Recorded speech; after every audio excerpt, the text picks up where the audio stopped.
Clip number 715۔ اس clip میں آپ انشاءاللہ قرآن پاک کی سورہ بنی اسرائیل کی آیت نمبر 62 سے لے کر 64 تک کی تلاوت، ترجمہ اور تفسیر قرآن صراط الجنان سماعت فرمائیں گے۔ بسم اللہ الرحمن الرحیم۔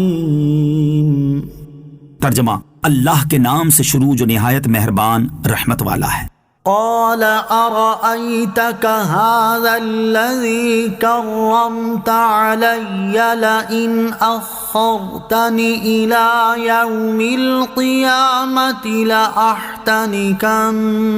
ذريته إلا قليلا۔ ترجمہ: کہنے لگا بھلا دیکھ تو جسے تو نے میرے اوپر معزز بنایا، اگر تو نے مجھے قیامت تک مہلت دی تو ضرور میں تھوڑے سے لوگوں کے علاوہ اس کی اولاد کو پیس ڈالوں گا۔ قال، کہا،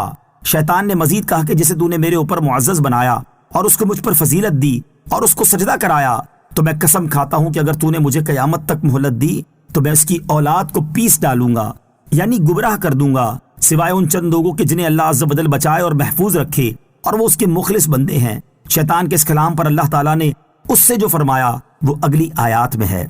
قال اذهب فمن تبعك منهم فإن جهنم جزاؤكم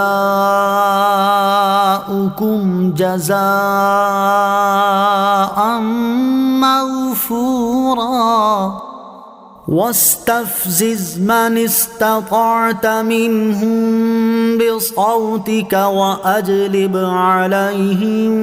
بخيلك ورجلك وشاركهم في الأموال والأولاد وعدهم وما يعدهم الشيطان إلا غرورا۔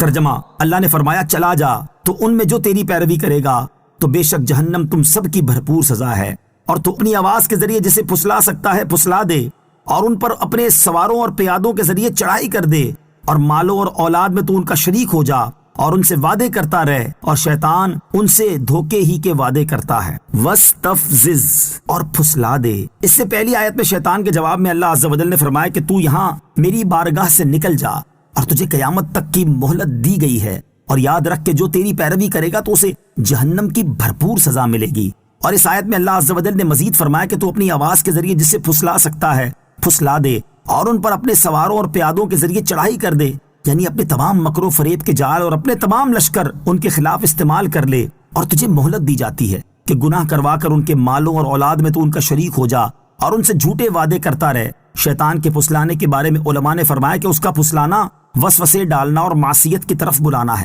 اور بعض علماء نے فرمایا کہ اس سے مراد گانے، باجے اور لہو و لعب کی آوازیں ہیں۔ حضرت عبداللہ ابن عباس رضی اللہ تعالیٰ عنہما سے منقول ہے کہ جو آواز اللہ تعالیٰ کی مرضی کے خلاف منہ سے نکلے وہ شیطانی آواز ہے۔ مال و اولاد میں شریک ہونے سے کیا مراد ہے؟ اس سلسلے میں زجاج نے کہا کہ جو گناہ مال میں ہو یا اولاد میں ہو، ابلیس اس میں شریک ہے، مثلا سود اور مال حاصل کرنے کے دوسرے حرام طریقے، اور یوں ہی فسق و ممنوعات میں خرچ کرنا، نیز زکوٰۃ نہ دینا، یہ مالی امور ہیں جن میں شیطان کی شرکت ہے، جبکہ زنا اور ناجائز طریقے سے اولاد حاصل کرنا، یہ اولاد میں شیطان کی شرکت ہے۔